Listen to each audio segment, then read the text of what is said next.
a special support package for creative and athletic practitioners affected by COVID-19, progress on national shelters for domestic abuse victims, and delivering the 2020 Jamaica Gospel Song and Festival Song competitions during a global pandemic. It's another Friday edition of Jamaica Magazine, and we have the details on the Ministry of Culture, Gender, Entertainment and Sports plans for the 2020-2021 fiscal year. Stick around, you don't want to miss any of this. Jamaica Social Investment Fund, JSIF, celebrating over 20 years of investment in community development. JSIF has forged relationships with international funding partners as well as private and public sector entities.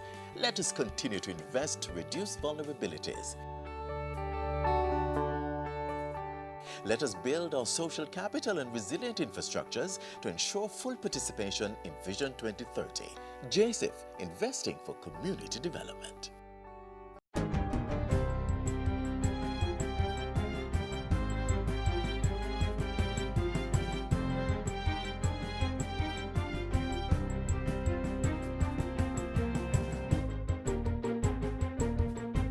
Good day, I'm Stephen McHugh, and this is your JIS News for Friday, July 24.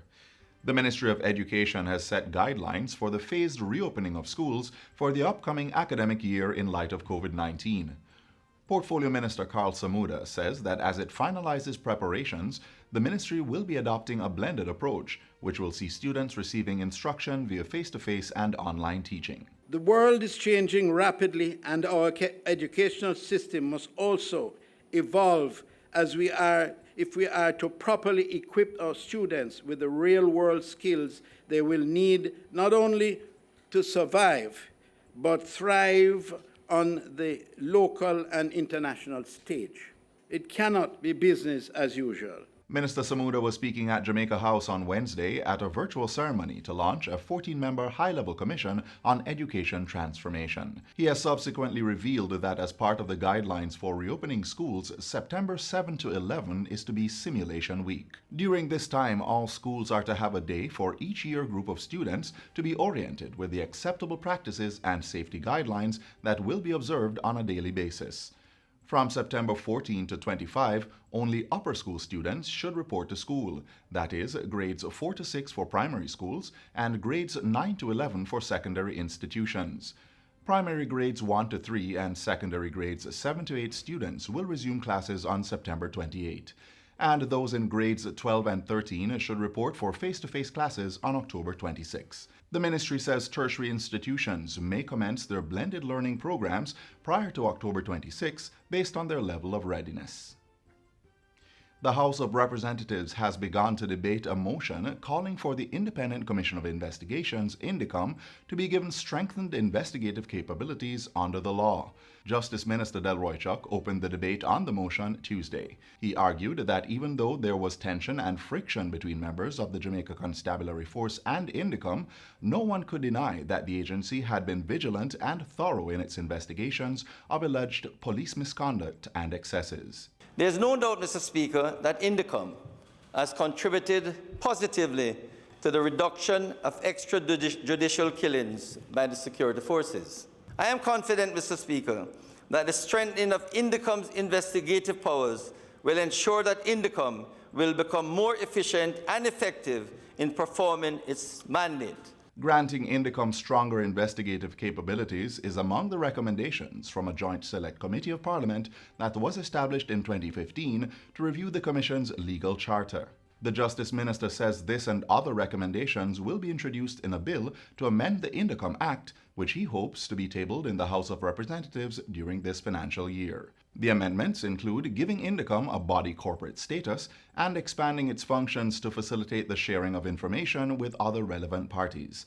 Another key amendment would empower INDECOM to expressly compel members of the security forces or specified officials to serve notices.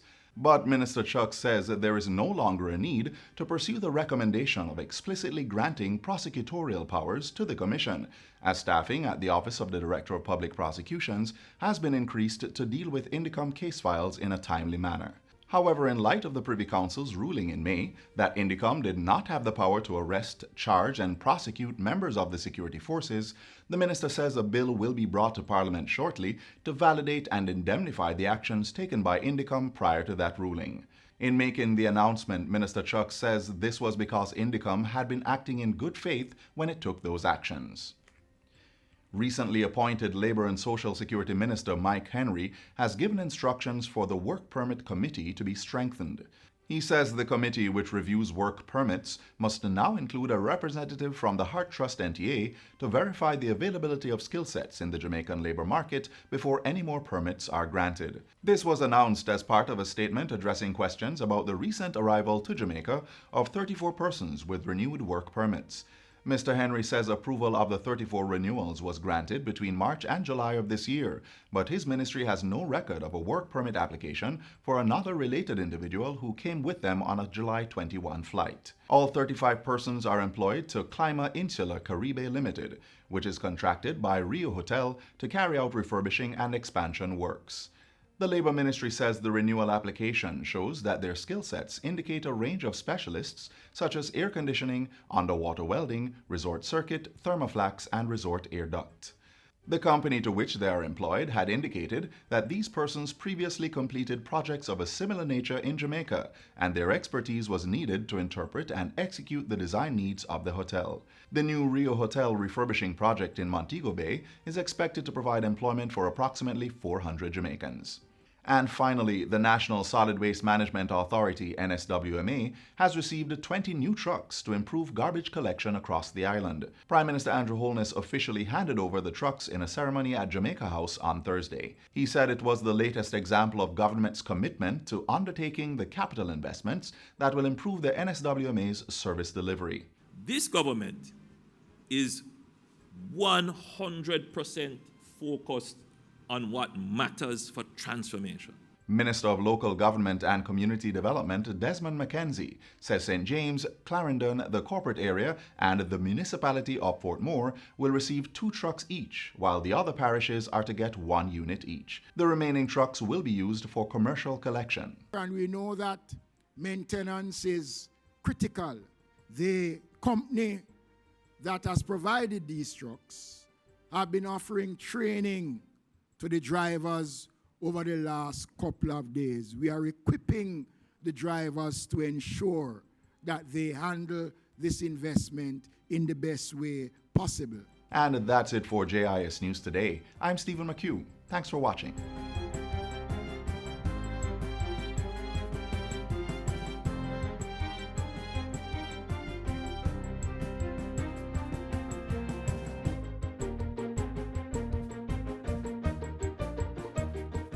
The Minister of Culture, Gender, Entertainment and Sport, Olivia Grange, made her sectoral presentation in the House of Representatives last Tuesday. Numerous plans were revealed for the financial year. If you missed it, here are the highlights. The Ministry of Culture, Gender, Entertainment and Sport is showing its commitment to transforming all sectors under its control, even in the face of the COVID-19 pandemic and its lingering effects.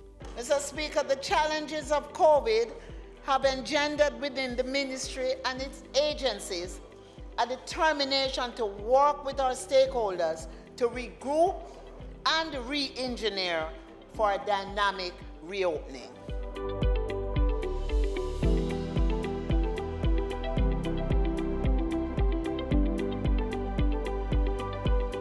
Since the onset of COVID-19, it's estimated that approximately $26 billion has been lost and more than 40,000 creative and sports-related jobs have been affected. It is clear that the most vulnerable players in the creative and athletic sectors need support, and we have been providing support in a number of ways.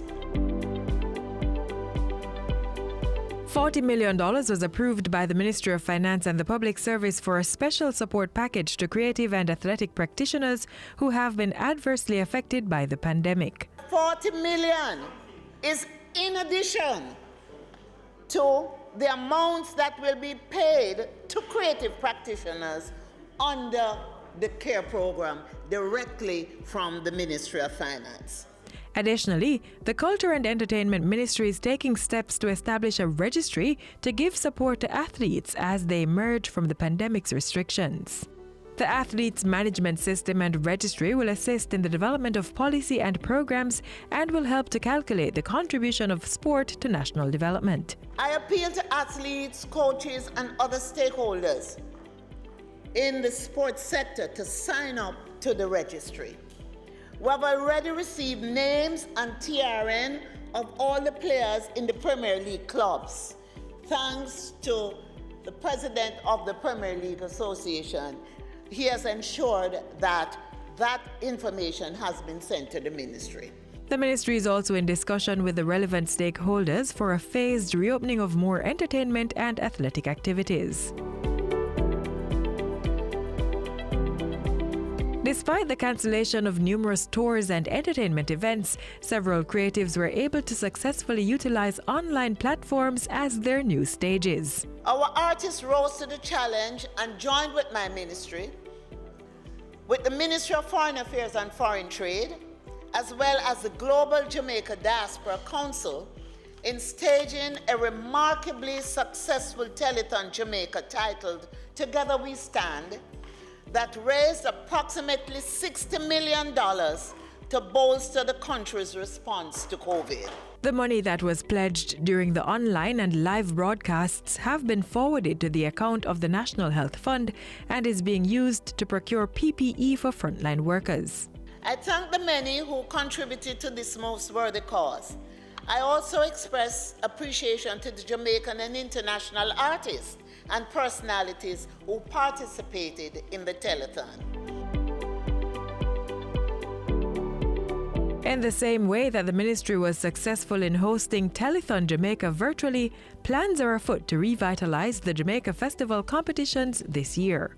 We want to broaden, rebrand, and refocus Jamaica Festival as a summer of cultural and entertainment activities celebrating the freedom of the Jamaican people and the independence of our nation state. For the first time in history, both the 2020 Jamaica Gospel Song and Festival Song competitions will be hosted online, and the winners will be selected by public vote. The songs are on social media streaming and download platforms, they're on radio, and they're on television. We have released the telephone lines for members of the public to vote for their favorites. For the first time in the Jamaica Festival Song history, the top 10 songs are now available for download and or streaming on international music platforms such as Spotify, Deezer, Amazon Music, Apple Music, and Tidal. By listing on these music streaming and download platforms, we have taken the competition to the world, creating the opportunity for the participants to maximize their earnings through their creative works. So every time there's streaming or every time there's a download, those participants will be earning. The writer will be earning, the performer will be earning, and the producer will be earning. The National Independence Church service will also be held virtually this year in a service to be broadcast on air and online on August 2. Emancipation will be celebrated in a special virtual ceremony on July 31, and there will be a virtual edition of Grand Gala on August 6. Domestic abuse has increased across the world during the COVID-19 lockdown. The stay-at-home measures that countries have had to implement had the unfortunate side effect of having women and our children locked up with their abusers, sometimes without access to family or friends, or an opportunity to call for help. To alleviate the plight experienced by victims of domestic abuse, the first of 3 national shelters is on track to open in August. So, one property will be operationalized in August. Another property, I've just taken possession of it. The keys here, Mr. Speaker. And the third property, the title is at the title's office to be transferred to us. The first shelter will serve Mid-Island communities, while the other two will address the needs of those in the eastern and western regions. In the meantime, the ministry has established numerous partnerships to eliminate gender-based violence in the country.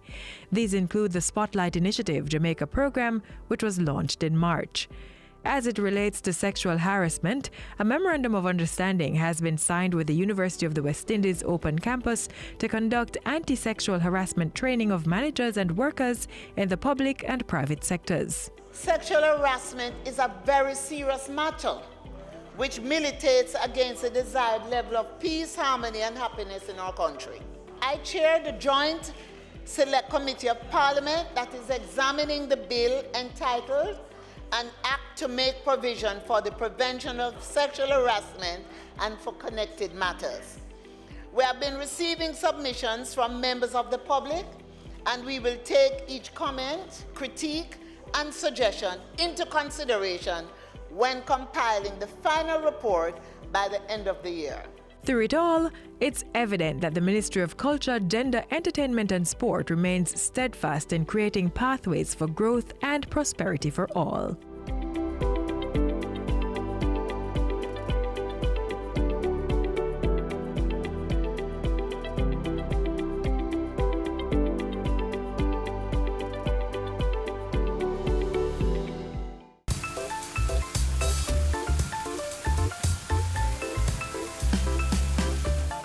As you learned earlier, members of the creative industries will be receiving financial support as they cope with COVID-19.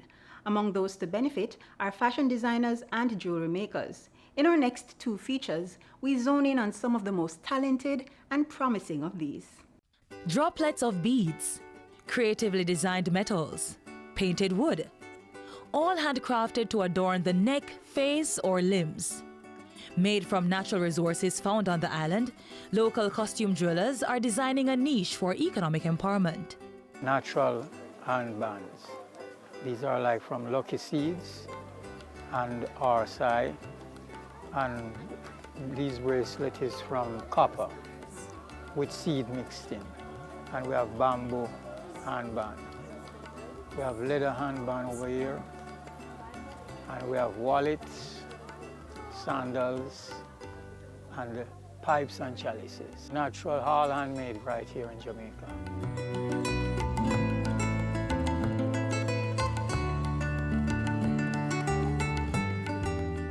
I'm doing this business for over 40 years now. I've traveled all over the world, and this is the business that I do. This is my living, and I'm very proud of it. I was working at the post office for 18 years. But in the 18 years at the post office, I learned this trade. I'm self-taught. That's what I love about this.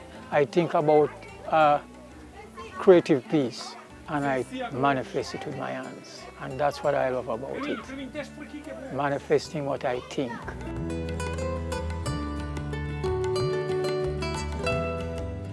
So we have two lines here.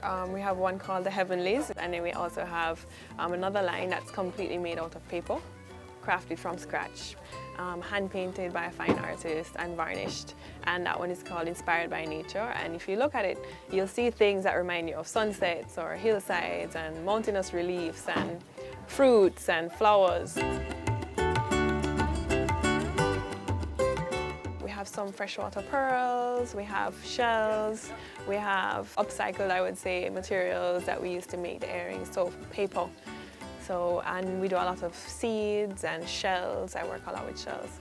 So those sorts of things. I'm telling you this, we don't know how rich we are. We're a very rich country.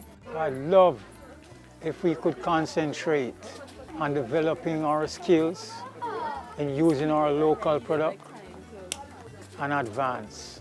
We are so rich that it's confusing sometimes to see what we're doing, so much stupid things.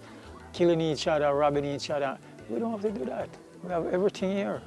So we need to just concentrate and focus and be positive and use the things that we have, because we have a lot. Just be more mindful of what you're doing every day and what you're using every day, you know. Paper instead of plastic, that's kind of, you know, the stereotypical answer, but really thinking about where you're buying your products. Are you buying things that are locally made? Are you buying things that are imported more than the locally made?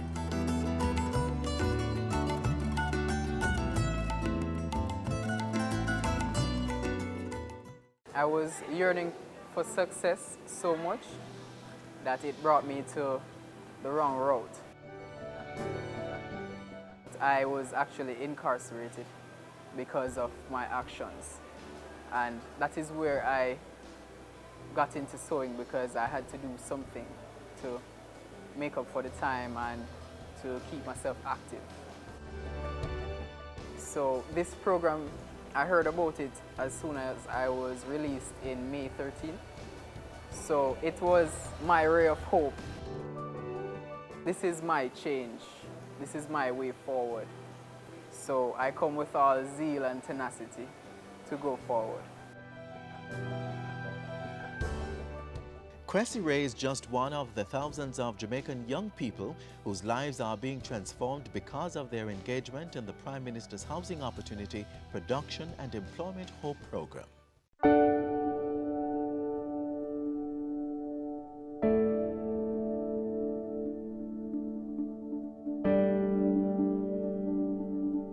The HOPE program is about engaging with the youth of Jamaica in a meaningful way. To give them, so it is mainly a training and apprenticeship program, if I can summarize that in a nutshell. It involves engaging young persons through, firstly, values and attitudes, or what I call core skills training. Then it gets into a skills training, a very basic skills training, and then get them to serve as an apprentice for up to 1 year, honing the skills that they would have learned. And that is exactly the course taken by the Hope Garment Construction Corps at the Heart Trust NTA Garmix Academy. The first phase was 2 weeks of what is called core skills training. Basically life skills training, different areas where they were taught life coping skills, punctuality, how to dress for work, how to manage their emotions, things like that. I deserve the best things that life has to offer. They were taken into the machine operating training, where the 100 were placed in 4 groups of 25 with 4 instructors learning to sew. The final phase will be going into production, where they will actually start making the shirts for the other persons. And you will see from the display we have over here that they're actually making shirts now.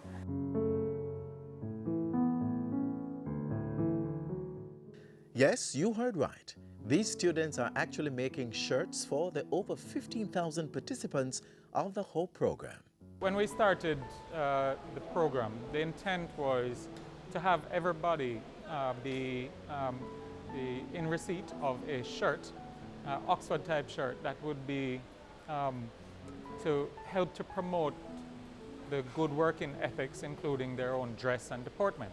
To purchase shirts outright and to have them branded, the cost was really far too prohibitive in order to kit out the vast numbers that we're hoping to reach on the program.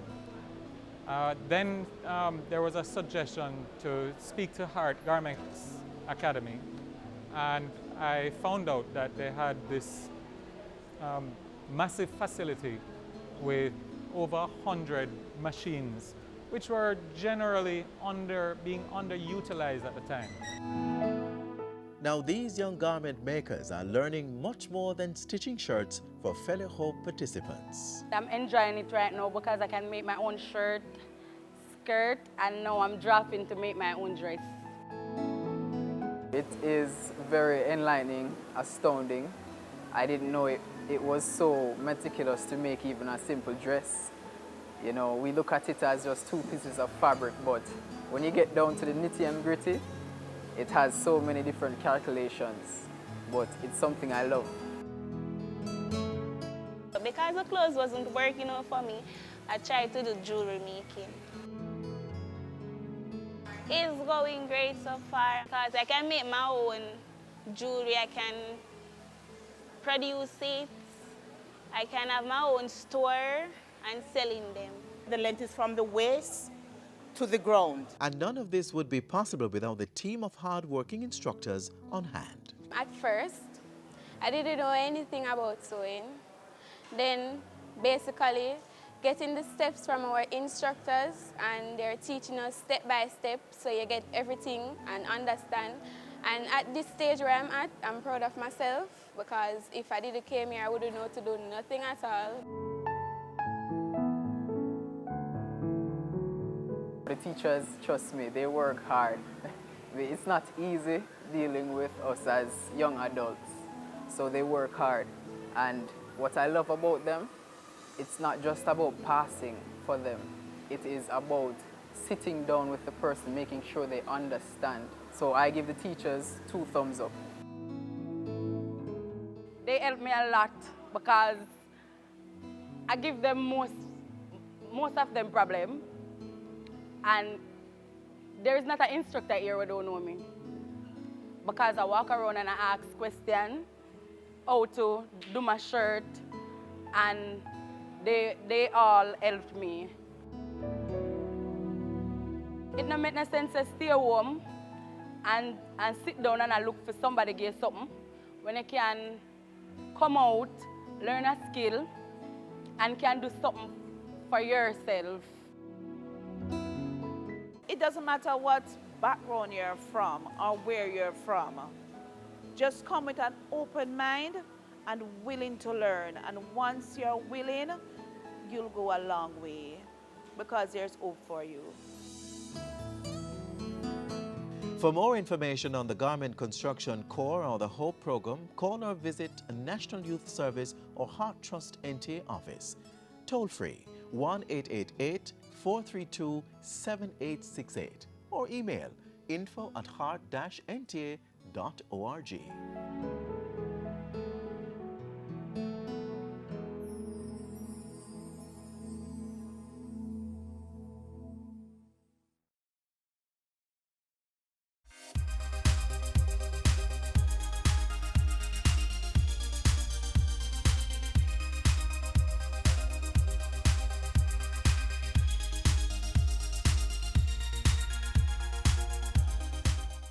So by now, you should all know that the finals of the Jamaica Festival Song Competition is this Sunday, July 26th, and the winner will be chosen by you. Here's one of the top 10 entries, One People, by former Rising Star contestant, Sugar.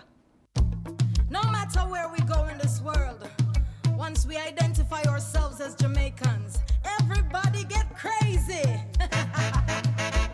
They all want to hear us chat some patois like Miss Lou. Hey! So let's wave the black, the green, and the gold. Jamaica! One people, oh. One country, oh. One country. Hey, spreading love everywhere we go. Hey, one people, oh. One country, oh. Hey, spreading love everywhere we go. Nothing to me like me yard. People are flying for the niceness. On the riverside, tropical bliss. I love how the kids them a play. I wish we could all be like children one day, dancing and splashing and holding hands. No matter your color nor where you're from, you're welcome to vacate on my island. Cause oh, come anyway, I want let me sing now. Whoa, let me see you light it up. Whoa, we are diamonds in the rough. Whoa, voices so loud can't be denied. Across the world, our lights still shine together. We are one people, oh. One country, oh. Hey, spreading love everywhere we go. And this is the final stop in today's magazine. Thanks so much for joining with us. As we go, we implore you to stay connected via our website, jis.gov.jm, or via our YouTube channel. And while you're online, send your feedback to Jamaica Magazine at jis.gov.jm or via our social media pages. On behalf of the entire production crew, I'm Sandra Johnson. Walk good. This has been a production of the Jamaica Information Service, the voice of Jamaica.